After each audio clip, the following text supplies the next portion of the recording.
ಇದು ಕುಮಾರಸ್ವಾಮಿ ಮೇಲೆ ಶಿವಕುಮಾರ್ ನೀನು ಕಣ್ಣು ಹಾಕಿದ್ರೆ ಸರ್ವನಾಶ ಆಗ್ತಕ್ಕಂಥ ಕಾಲ ಬಹಳ ದೂರ ಇಲ್ಲ. ಆ ತಾಯಿ ಚಾಮುಂಡೇಶ್ವರಿ ತೆಗೀತಾ ಹೋದ್ರೆ ನಿಮ್ಮ ಬಂಡವಾಳಗಳು ಎಲ್ಲಪ್ಪ. ಅರ್ಕಾವತಿ ತೆರೆದ ಪುಸ್ತಕ. ನೆನ್ನೆ ಇಲ್ಲಿ ಭಾಷಣ ನಮ್ಮ ಸಿದ್ದರಾಮಯ್ಯನದು, ನನ್ನ ರಾಜಕೀಯ ಜೀವನ ತೆರೆದ ಪುಸ್ತಕ. ಸಿದ್ದರಾಮಯ್ಯ ಅವರೇ ತೆಗೀರಿ ನಿಮ್ಮ ಅರ್ಕಾವತಿದು ಕೆಂಪಣ್ಣಂದು ವರದಿ ಇದೆಯಲ್ಲ, ಏನು ಬಸವರಾಜಣ್ಣ ಕೆಂಪಣ್ಣಂದು ಇದೆಯಲ್ಲ ವರದಿ, ಒಂದು ವರದಿ ಪಾರ್ಟ್ 1 ಪಾರ್ಟ್ 2 ತೆಗೀರಪ್ಪ. ಇದನ್ನ ತೆರೀರಿ ಬಾಗಿಲು. ತೆರೆದ ಪುಸ್ತಕ, ನಂದು ತೆರೆದ ಪುಸ್ತಕ ರೀಡು ಇದೆಯಲ್ಲ. ನಿಮ್ಮ ಮಗನಿಗೆ ನಿಮ್ಮ ಅಧಿಕಾರ ದುರುಪಯೋಗ ಪಡಿಸ್ಕೊಂಡು ಅದೆಂಥದೋ ಹಿಂದ್ ಕ್ಲಿನಿಕ್ಕೋ ಎಂಥದೋ ಎಲ್ಲ ಬೆಂಗಳೂರಲ್ಲಿ ಕೊಟ್ಟವರಲ್ಲ, ಮಲ್ಲೇಶ್ವರದಲ್ಲಿ ಇರ್ಬೇಕೇನೋ ಹಿಂದ್ ಕ್ಲಿನಿಕ್ ಎಂಥದೋ ಇದೆಯಲ್ಲ ಸರ್, ಅವ್ರ ಮಗಂದು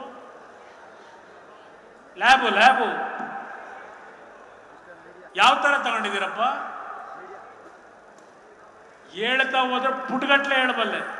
ಅದೆಂಥದ ಪೊನ್ನಣ್ಣನ ಕೈಲಿ ಇವತ್ತು ದಿನ ನೆನ್ನೆ ಒಂದು ಬುಕ್ಕು ಸಂಚು ಅಂತ ಹೇಳಿ ಬಿಡುಗಡೆ ಮಾಡಿಸೋರಂತೆ. ನಾನೇನು ಅನ್ಕೊಂಡೆ, ಪೊನ್ನಣ್ಣ ಬರೆದಿರೋದು ಹಿಂದೆ ರಾಮಕೃಷ್ಣ ಹೆಗಡೆ ಅವರ ಕಾಲದಲ್ಲಿ ನಮ್ಮ ಒಡೆಯನ ಪುಟ್ಸಾಮಗೌಡರು ಇದ್ರು, ನಮ್ಮ ಬಿ ಶಿವಪ್ಪನವರಿದ್ರು. ಇಬ್ಬರು ಕೈನಲ್ಲೋ ರಾಮಕೃಷ್ಣ ಹೆಗಡೆ ಅವರು ದೇವೇಗೌಡರ ಮೇಲೆ ಅದು ಎಂಥದ್ದು ಈಗ ಬರ್ದವ್ರು ಅಲ್ಲೆಲ್ಲ ನಮ್ಮ ಮೈಸೂರು ಸರ್ಕಲ್ ಎಲ್ಲ ಹಾಕವ್ರಲ್ಲ, ದೇವೇಗೌಡರ ಕುಟುಂಬದಲ್ಲಿ ಇಷ್ಟು ಸೈಟು.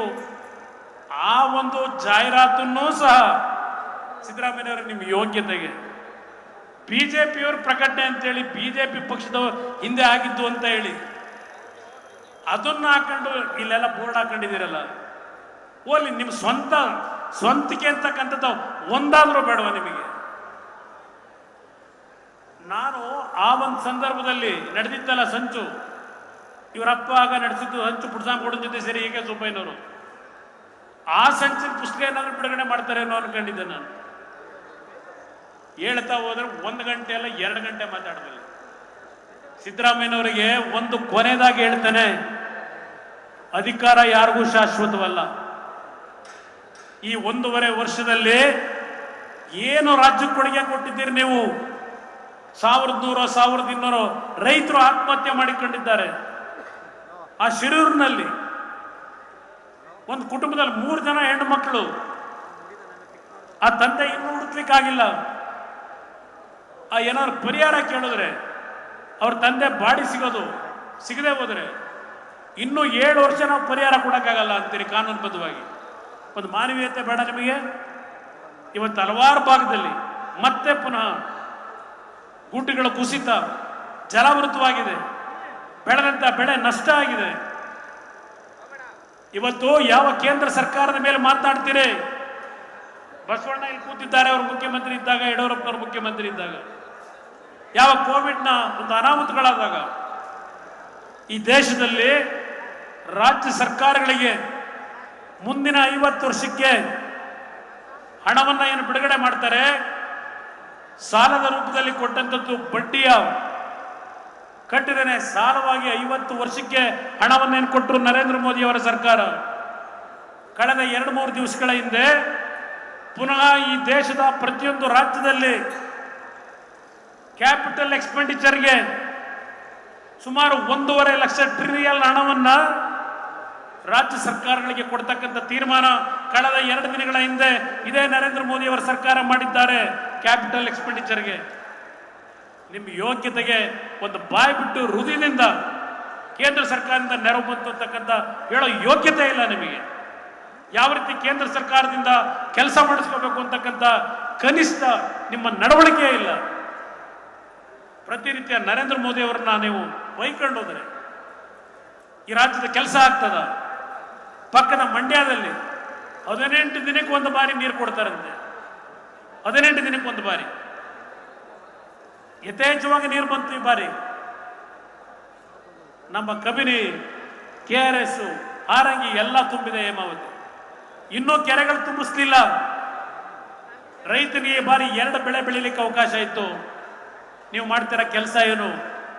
ಪಕ್ಕದ ತಮಿಳುನಾಡಿನಲ್ಲಿ 2ನೇ ತಾರೀಕು ರೈತರು ರಾಜ್ಯ ಸರ್ಕಾರಕ್ಕೆ ಅಲ್ಲಿ ತಮಿಳುನಾಡಿನಲ್ಲಿ ಹೇಳ್ತಾರೆ, ಇವತ್ತು ಸಮುದ್ರಕ್ಕೆ ನೀರು ಹರಿದು ಹೋಗ್ತಾ ಇದೆ. ಮೆಟ್ಟೂರು ಡ್ಯಾಮ್ ತುಂಬಿ ಒಂದು ಜಲಾಶಯ ನಿರ್ಮಾಣ ಆಗಬೇಕು ಅಂತ ಹೇಳಿ ತಮಿಳುನಾಡಿನ ರೈತರು ಅಲ್ಲಿ ರಾಜ್ಯ ಸರ್ಕಾರಕ್ಕೆ ಹೇಳ್ತಾ ಇದ್ದಾರೆ, ನೀವೇನು ಮಾಡ್ತಾ ಇದ್ದೀರಿ? ಪರ್ಮಿಷನ್ ಕೊಡಿಸಿ, ನರೇಂದ್ರ ಮೋದಿ ಅವ್ರ ಕೈಲಿ ಪರ್ಮಿಷನ್ ಕೊಡಿಸಿ. ಪರ್ಮಿಷನ್ ಕೊಡಿಸೋದಕ್ಕೆ ಮೊದಲು ನಿಮ್ಮ ಪಾರ್ಟ್ನರು ಇಂಡಿ ಪಾರ್ಟ್ನರ್ ಇದೆಯಲ್ಲ ನಿಮ್ಮ DMK, ಹೋಗಪ್ಪ ಅಲ್ಲಿ ಕೂತ್ಕೊಂಡು ಚರ್ಚೆ ಮಾಡಿ. ಸಮುದ್ರಕ್ಕೆ ನೀರು ಹೋಗ್ತಾ ಇದೆ, ಅದು ಉಳಿಸ್ಕೊಳ್ಳೋಣ ಅಂತ ಹೇಳಿ ಮೊದಲು ಅವ್ರನ್ನ ಒಪ್ಪಿಸ್ಕೊಳ್ಳಿ. ನಂತರ ನಾವು ಪ್ರಹ್ಲಾದ್ ಜೋಶಿ ಇದಕ್ಕೇನು ತೀರ್ಮಾನ ಮಾಡ್ಬೇಕು ಮಾಡ್ಕೊಡ್ತೀವಿ.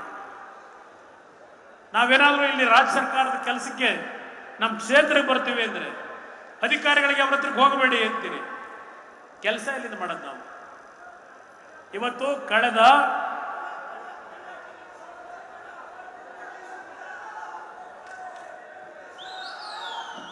ಅಂದಾಜು ಇಲ್ಲಿ ಇರ್ಲಣ್ಣ. ಅದಕ್ಕೋಸ್ಕರ ನಾವು ಈ ಒಂದು ವೇದಿಕೆ ಮುಖಾಂತರ ಕನ್ನಡ ನಾಡಿನ ಜನತೆಯಲ್ಲಿ ಕೈ ಜೋಡಿಸಿ ಮನವಿ ಮಾಡ್ತೇನೆ, ಯಾವುದೇ ಕಾರಣಕ್ಕೂ ಬಿಜೆಪಿ ಮತ್ತು JDS ಪಕ್ಷಗಳು ಇವತ್ತು ಒಂದಾಗಿ ಇಂಥ ಒಂದು ಭ್ರಷ್ಟ ಸರ್ಕಾರ, ಇಂಥ ಒಂದು ದರೋಡೆ ಸರ್ಕಾರವನ್ನ ತೆಗಿಬೇಕು ಅಂತಕ್ಕಂಥ ಒಂದು ಹೋರಾಟದಲ್ಲಿದ್ದೇವೆ. ಇದರಲ್ಲಿ ಯಾವ ಅಸೂಯೆಗಲ್ಲ. ಈ ನಾಡಿನ ಜನತೆಯ ಬದುಕು, ಈ ನಾಡಿನ ಸಂಪತ್ತನ್ನು ಉಳಿಸ್ಲಿಕ್ಕೆ ಯಾತಕ್ಕೆ ಇವತ್ತು ನಮ್ಮ ಟೊಯೋಟಾದವರು ಮಹಾರಾಷ್ಟ್ರ ಯೂನಿಟ್ ತಗೊಂಡು ಹೋಗ್ತಾ ಇದ್ದಾರೆ. ಈಗ ಯಾವ ಬಿಡದಿ ಹತ್ರ ಕಟ್ಟಿರ್ತಕ್ಕಂಥ ಟೊಯೋಟಾ ಕಂಪನಿ ಈಗ ಮಹಾರಾಷ್ಟ್ರಕ್ಕೆ ತಗೊಂಡು ಹೋಗ್ತಾ ಇದ್ದಾರೆ. ಪಾಪ ಇಲ್ಲಿ ನಮ್ಮ DK ಸಾಹೇಬ ಬಂದು ನಮ್ಮ ಮೇಲೆ ಅಟ್ಯಾಕ್. ಅಷ್ಟು ಸುಲಭವಾಗಿ ನಿಮ್ಮ ಮಾತಿಗೆಲ್ಲ ಮೊರಡಾಗಲ್ಲ, ಎದರೋದು ಇಲ್ಲ. ಎದುರಿಸ್ಲಿಕ್ಕೆ ತಯಾರಾಗಿದ್ದೇವೆ. ನಿನ್ನೆ ತೊಡೆ ತಟ್ಟಿದ್ದೀರಿ, ಸ್ವೀಕಾರ ಮಾಡಿದ್ದೇನೆ. ಮಿಸ್ಟರ್ DK ಸ್ವೀಕಾರ ಮಾಡಿದ್ದೇವೆ. ಇಲ್ಲಿ ಅರ್ಕಾವತಿ ಕರ್ಮಕಾಂಡ, ಸಿದ್ದರಾಮಣ್ಣವರೇ, ಅರ್ಕಾವತಿ ನಿಮ್ಮ ಕರ್ಮಕಾಂಡ ಇಲ್ಲಿ ಚರಿತ್ರೆ ಇದೆ. ಇಲ್ಲಿ ಇವೇನೇನು ಮಾಡಿದ್ದೀರಿ? ಏನು ರೈತರಿಗೆ ರೀಡು ಮಾಡಿಕೊಟ್ರ? ಯಾವನಿಗೋಯ್ತು ಈ ಭೂಮಿ? ಬಡವರಿಗೆ ಕೊಟ್ರ ಈ ಭೂಮಿನ? ಇನ್ನೊಂದು ಇಲ್ಲಿ ನೈಸ್ ಕಂಪನಿ, ಇಲ್ಲೆಲ್ಲ ವಿಶ್ವನಾಥ್ ಎಲ್ಲ ಇರ್ಬೇಕಿಲ್ಲಿ, ನಮ್ಮ ಯಲಂಕದ ವಿಶ್ವನಾಥ್. ನೈಸ್ ಕಂಪನಿ ಬೆಂಗಳೂರು ಮೈಸೂರು ರಸ್ತೆ ಮಾಡ್ತೀವಿ ಅಂತ ಹೇಳಿ ಲೂಟಿ ಹೊಡ್ಕೊಂಡು ಕೂತಿದ್ದಾರೆ ಶಿವಕುಮಾರ್ ಜೊತೆ ಸೇರಿ. ಸದನ ಸಮಿತಿ ರಿಪೋರ್ಟ್ ಜಯಚಂದ್ರ ಕೊಟ್ಟರು. ಎಷ್ಟು ವರ್ಷ ಆಯ್ತು? ಯಾತಕಪ್ಪ? ಬಡವರ ಪರವಾಗಿ ಕೆಲಸ ಮಾಡೋ ಮುಖ್ಯಮಂತ್ರಿ, ದಲಿತರ ಬಗ್ಗೆ ಕೆಲಸ ಮಾಡೋ ಮುಖ್ಯಮಂತ್ರಿ, ಈ ಒಂದು ನೈಸ್ ಸಂಸ್ಥೆ ಹೆಸರಿನಲ್ಲಿ ಹಲವಾರು ದಲಿತ ಕುಟುಂಬಗಳನ್ನ ಇವತ್ತು ರೈತರನ್ನ ಬೀದಿ ಪಾಲು ಮಾಡಿದ್ರು. ಎಲ್ಲೋಗಿದೆ ನಿಮ್ಮ ಧ್ವನಿ? ಎಲ್ಲಡಗೋಗಿದೆ ಸಿದ್ದರಾಮಯ್ಯನವರೇ? ಮಾಡಿ ಈ ಕೆಲಸ ಮೊದಲು ಸರಿ ಮಾಡಿ. ಕೋರ್ಟ್ ಆದೇಶಗಳಾಗಿದೆ, ಈ ಕೆಲಸ ಮಾಡಿ ಅಂತಕ್ಕಂಥದ್ದನ್ನು ಹೇಳಿ ಇವತ್ತು ಯಾವ ವಿಜಯೇಂದ್ರ ಅವರ ನೇತೃತ್ವದಲ್ಲಿ ಬಿಜೆಪಿ ಮತ್ತು JDSನ ಕಾರ್ಯಕರ್ತರು ಇಲ್ಲಿಯವರೆಗೆ ಚಲೋ ಕಾರ್ಯಕ್ರಮದಲ್ಲಿ ಬಂದಿದ್ದೀರಿ. ಇದು ಇಷ್ಟಕ್ಕೆ ನಿಲ್ತಕ್ಕಂಥದ್ದು ಯಾವುದೇ ಪ್ರಶ್ನೆ ಇಲ್ಲ. ಈ ಸರ್ಕಾರವನ್ನ ಸರಿದಾರಿಗೆ ಬರಬೇಕು ಅವರು, ಇಲ್ಲ ಈ ಸರ್ಕಾರವನ್ನ ಕಿತ್ತೊಗಿಬೇಕು. ಇದು ಎರಡರಲ್ಲಿ ಒಂದನ್ನು ನಾವು ಇವತ್ತು ಈ ಸವಾಲನ್ನು ಸ್ವೀಕಾರ ಮಾಡಿ ನಮ್ಮ ಹೋರಾಟವನ್ನು ಮುಂದುವರಿಸಬೇಕು ಅಂತಕ್ಕಂಥದ್ದನ್ನು ನಿಮ್ಮಗಳ ಮುಂದೆ ಹೇಳಿ, ನಾಡಿನ ಜನತೆಗೆ ಇದರಲ್ಲಿ ಸರ್ಕಾರದ ನಡವಳಿಕೆ ಏನಿದೆ ದಯವಿಟ್ಟು ಕೈ ಜೋಡಿಸಿ ಮನವಿ ಮಾಡ್ತೇನೆ. ಅರ್ಥ ಮಾಡ್ಕೊಳ್ಳಿ, ಇದು ನಮ್ಮ ರಾಜ್ಯವನ್ನ ಲೂಟಿ ಮಾಡ್ತಕ್ಕಂಥ ಸರ್ಕಾರ. ಇದನ್ನ ಎಷ್ಟು ಬೇಗ ತೆಗಿಬೇಕೋ ಅದಕ್ಕೆ ನಿಮ್ಮೆಲ್ಲರ ಸಹಕಾರವನ್ನ ನಾಡಿನ ಜನತೆಯಲ್ಲಿ ಕೇಳಿ ನನ್ನ ಮಾತುಗಳನ್ನು ಮುಗಿಸ್ತೇನೆ. ಜೈ ಜೈ ಕರ್ನಾಟಕ ಮಾತೆ.